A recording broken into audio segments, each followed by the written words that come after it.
Aya, te pewene ala ka koke o wahanungi ka kikwe, checha kokwa wainswiane, nilamitasenia Myaamiaataweenki, Seekaahkweeta nehepalanzwa alapakasiane.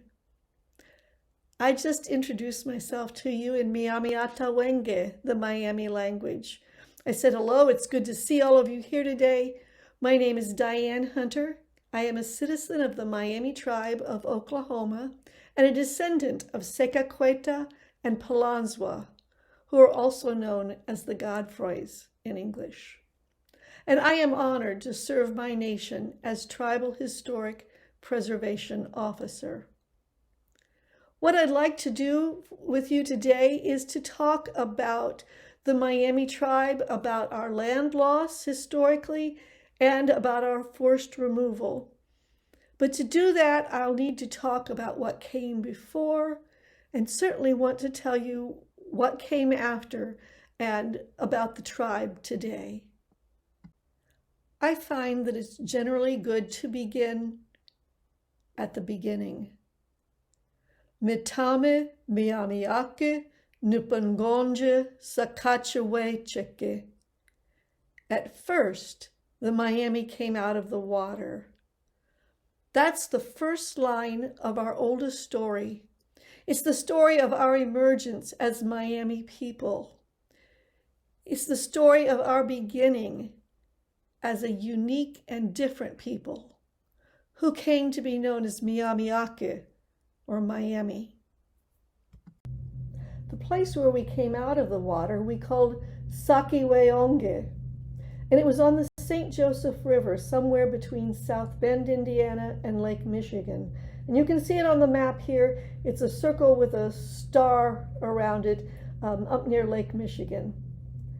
And we lived at Seekaahkweeta for some period of time, and then people began to leave. Some went east to a place that came to be known as Cincinnati. Today it's Fort Wayne, Indiana. Other groups went along the Wabash, the Wabash River. And you can see that we had a number of villages along the Wabash River. These are not all our villages, but they are some of the best known today. And so we lived in these places for a long time. Our first contact with Europeans came by way of trade goods and disease.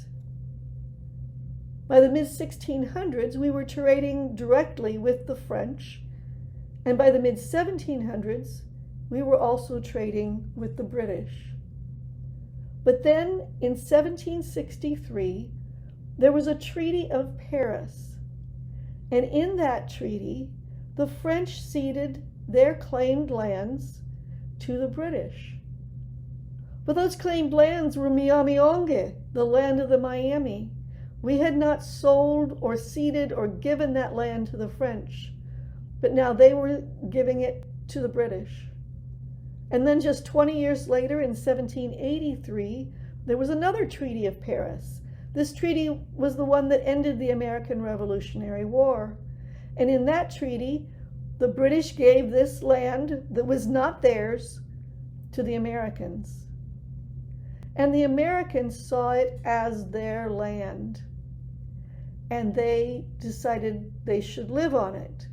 And so they came down the Ohio River and came onto our land. And they cut down our trees and built houses. And we didn't want them there. It was our land. And so we attacked them, hoping they would leave. But instead, they attacked us back. And those skirmishes eventually led to war. And the war finally ended in 1795 with the Treaty of Greenville. In the Treaty of Greenville, we ceded most of what is today Ohio and parts of Indiana, mostly around forts, to the Americans. But that was okay, because now we were going to have peace. The Americans had their land, we had our land, and we were going to live as good neighbors in peace. But the Americans continued to come further onto our land. They came into what is now southern Indiana, and the further they came, the more land they wanted, and they wanted more treaties in which we would cede more land to them. So in 1805, there was another treaty in which we ceded the southernmost portion of what is today Indiana. And there was another treaty in 1809. In 1818, we signed another treaty in which we ceded most of central Indiana. In 1826, we signed another treaty in which we ceded most of the land north of the Wabash River. But in this treaty, the Americans didn't just want us to cede the land to them. They wanted us to exchange this land for land west of the Mississippi River, and they wanted us to go there. After the treaty was signed, one of the U.S. commissioners wrote, "It was impossible to procure the assent of the Potawatomis or Myamis to a removal west of the Mississippi. They are not yet prepared for this important change in their situation." It's very clear that they saw that coming. They were going to have us to leave, but they recognized it wasn't going to happen quite yet. Their proposal was that they would starve us out by eliminating all the fresh game in the area. They would crowd us out by moving around and between us. They didn't like the way we lived, and they hoped that at least being so close to Americans, we would assimilate to their ways. They would try to make us want to go west rather than live among them. But most critical was they wanted our land. They wanted us to sell them the land and leave. But we were adamant, and they had no leverage to make us move. But then, in 1830, Congress passed the Indian Removal Act. Now, this act didn't require that we remove west, but it did make the exchange of land that was proposed in 1826 possible. And then just 2 years later, Congress passed an act to enable the president to extinguish Indian title within the states of Indiana, Illinois, and the territory of Michigan. And this opened wide the door for Indian removal. Just 2 months later, U.S. commissioners came to our council house at the Forks of the Wabash in Huntington, Indiana, to meet with our National Council.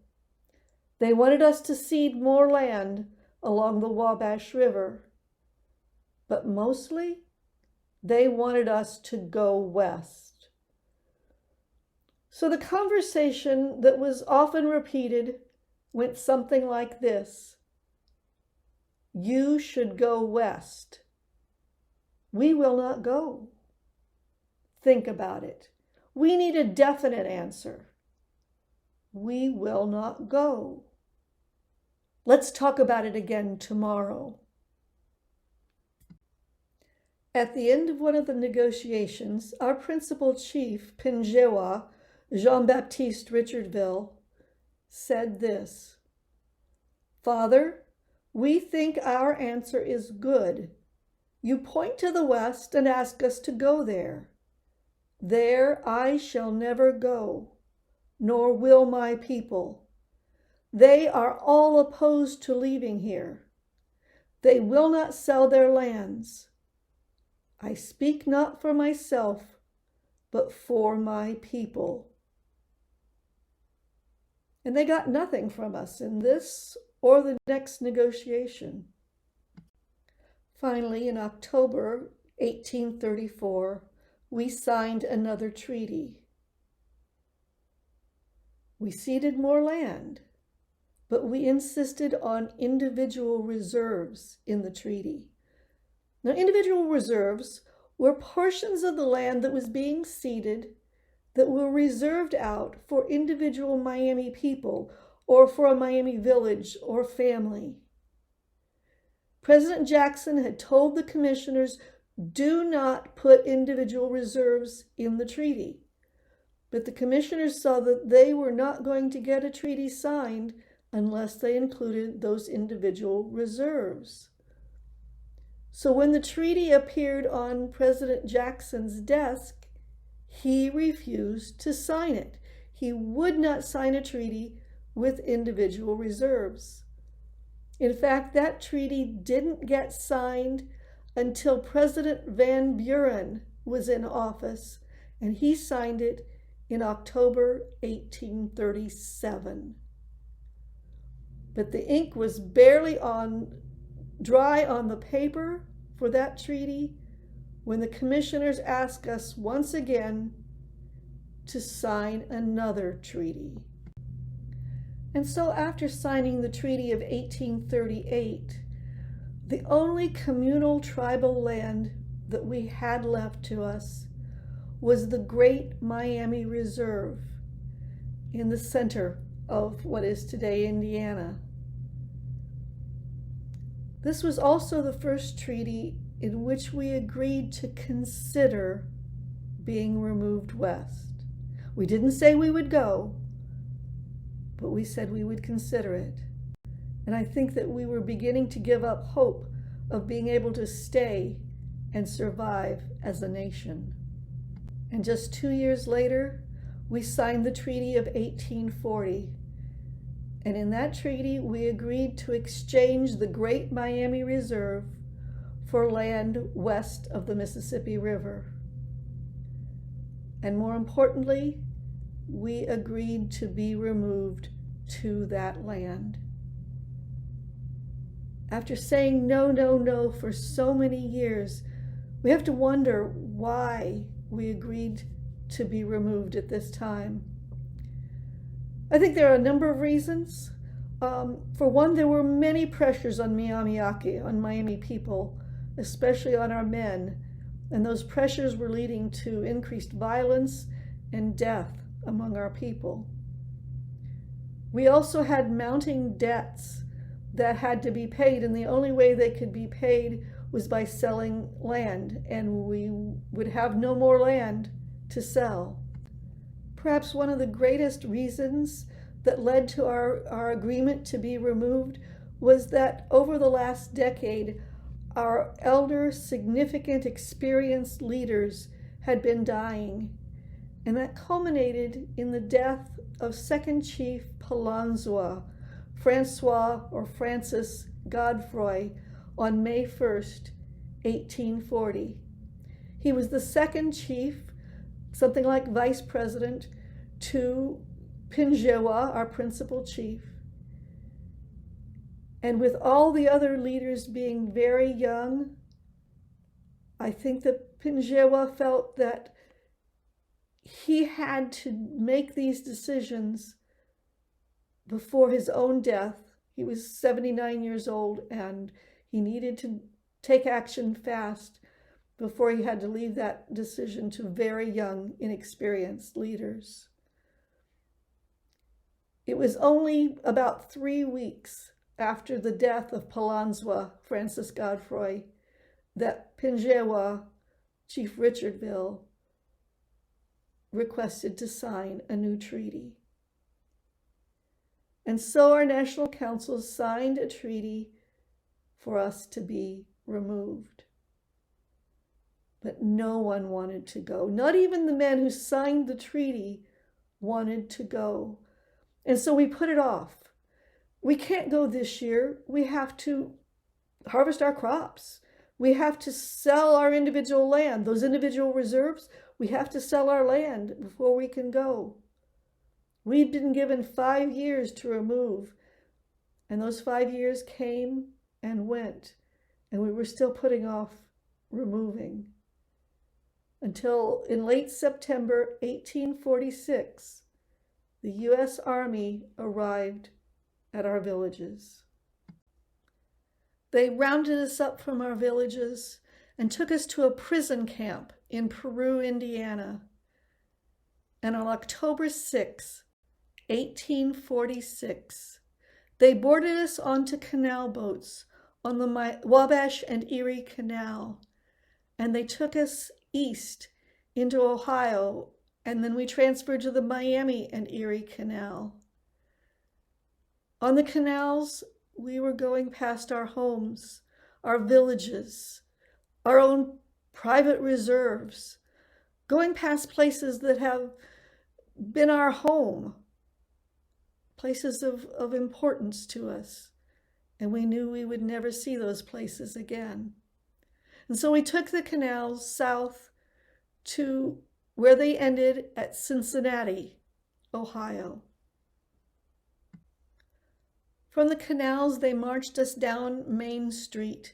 And on this photo of Cincinnati, you can see Main Street there on the left side. And we went down Main Street to the public landing. And at the public landing, they boarded us on to the steamboat Colorado. Every day, the newspapers in Cincinnati would publish what was called the shipping news.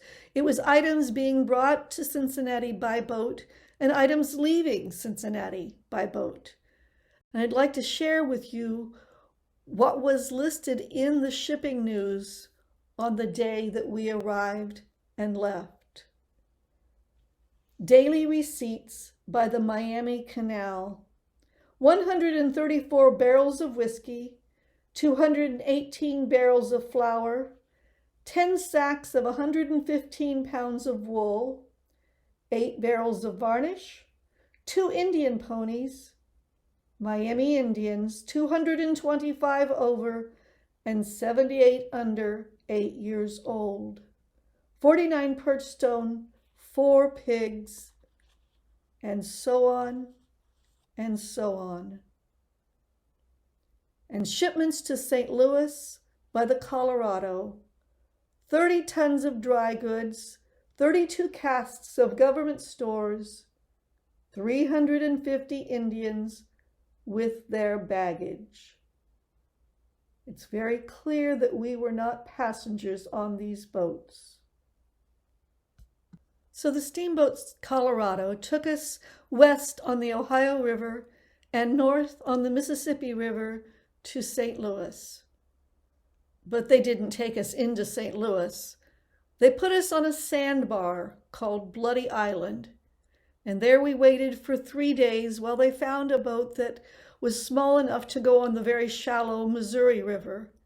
And when they found the Clermont No. 2, they boarded us again and took us west, arriving in what is today Kansas City, Missouri, on November 1st. From there, we went south 50 miles overland by horse and wagon, arriving at our new reservation, the new Myaamia Reservation, in what is today Kansas. It was cold in early November when we arrived, and we were sick. Many of us had been sick on the journey. Reports say that 2/3 of us were sick on the boats on the Missouri River, and we were still sick. 7 people died during the journey, 6 of them children, and 1 an elder man. But after we arrived, another 23 died by the end of the year. One of those who died was Ciekaahkweeta, Thomas Godfrey. Now, Thomas was a son of Palanswa, Francis Godfrey, and his family had been among the few families that were exempted from removal. He did not have to go on removal. But he was a 16-year-old boy who couldn't bear to see his close friends, his close relatives, be forced to make this journey without him. He felt that he needed to go to take care of them, to protect them.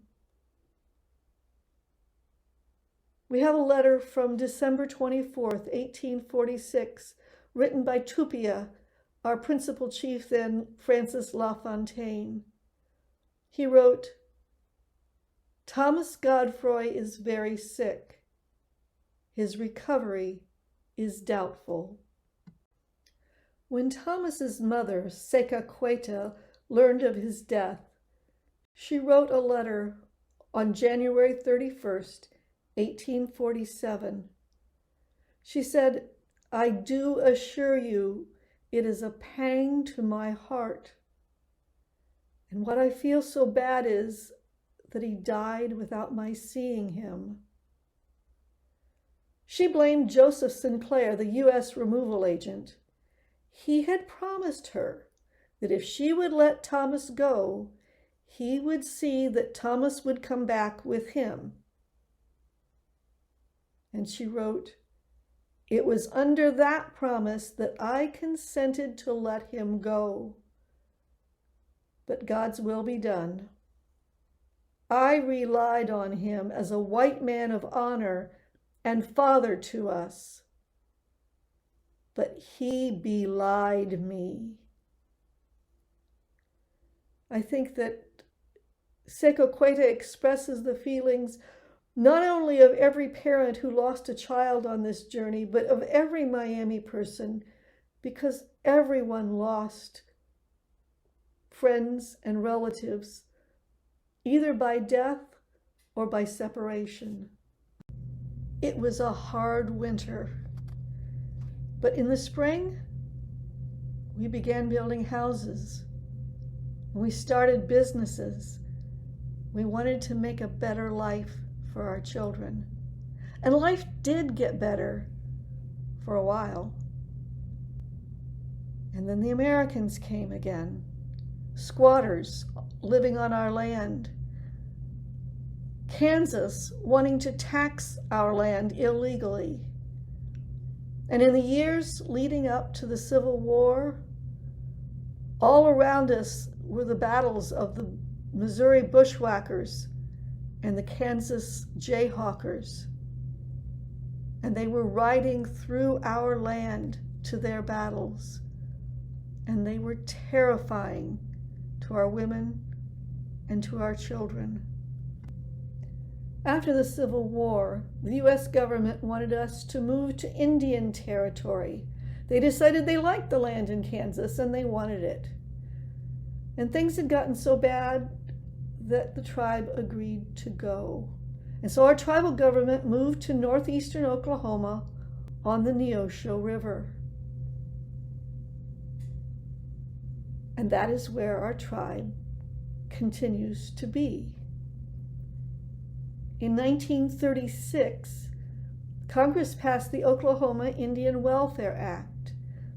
And under that act, the tribe reorganized as the federally recognized Myaami Tribe of Oklahoma.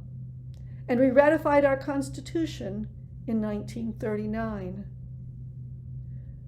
So the tribe went west, but a few families were allowed by treaty or by legislation to stay in Indiana, and some in Kansas. In 1996, the tribe passed an amendment to the Constitution that opened citizenship in the tribe to all Myaami people, whether we lived in Oklahoma or Kansas or Indiana. In fact, Myaami people live all over the United States, in all 50 states today. But the results of our removal is that we are a divided people living so far apart. And when we have one family living alone or a small group of families, it's very easy to assimilate to the culture around us. And when we do that, we begin to lose some of our own culture. And it led to language loss. Our last fluent native speakers of our language died in the 1960s. But today, since the 1990s, our tribe is in a period of revitalization. Our seat of government is in the town of Myaamia in Oklahoma, in northeastern Oklahoma. By our Constitution, we are governed by the General Council. And the General Council is every citizen of the tribe 18 years and older who comes to the annual meeting and votes. We vote for our leaders who govern our tribe on a daily basis. This is a picture of our current elected leadership, and the gentleman in the center is our chief, Douglas Lankford. We are a sovereign nation. We have the right to govern ourselves. As I mentioned, we elect our leaders. We have our own police force. We have our own court. We issue license plates for our citizens who live in Oklahoma. We have social services. We have a preschool for our children, and we have services for our elders and our veterans. And we have a number of gatherings throughout the year to bring our citizens together as a people. One of the things we like to do when we come together is dance. This is a picture of our Stomp Dance. It's a dance that we do whenever we come together. We can do it any time of year. We dance around a fire. These people are braving the cold, obviously, to dance outside. Sometimes we dance inside around a fake fire. But we love to stomp dance, and so we do it at any opportunity. At our winter gatherings, we tell stories. We have many stories that can only be told in the winter time. And so when we come together, we tell the traditional stories that have been handed down to us since time immemorial. I said that our language went to sleep in the 1960s, but now we are learning our language again. We have language classes. We have an online dictionary in which we can hear the sounds of the words so we know how they're to be pronounced. And we have an online learning app that we can learn the words related to certain topics, like if you want to know the words that you need to use when you're cooking or gardening, you can use the language app to learn those. We have camp in the summer for our children, 1 week in Oklahoma, 1 week in Fort Wayne, Indiana. And our children come together, they learn our language, they learn about our culture, they learn about our history. But most of all, they learn how they are connected as Myaami people. When we come together, we love to play games. One of our favorites is Peekitahaminki, in English, lacrosse. We play it with traditional style sticks. We play it by traditional rules. We play all summer whenever we come together because we find it to be a lot of fun and bringing our community together. We know that we've been playing lacrosse and other games since time immemorial. The French traders recorded seeing us play these games when they first encountered us in the 1600s. Other games that we play are Senzawengi, the bowl game. It's a dice game. You toss the dice in the bowl and you get points by how they fall. We also play the Moccasina game, or the moccasin game. And it was originally played with moccasins. Today we play it with the pads, as you see there. And it's a hide the pebble game. And so one team hides the pebble under the mats and the other team has to find it. And we play these games all year round. Ribbon work is a traditional sewing art. It's an art that is done by many tribes in the Great Lakes region, but ours is unique. Myaami ribbon work is always diamond patterns. Other tribes use different kinds of designs, floral designs and others, but Myaami designs are always diamond patterns. And we are once again learning how to sew ribbon work. But we don't just sew our ribbon work today. We take these traditional designs and we use them in modern ways. We imprint them on our t-shirts. We put them on our cell phone cases.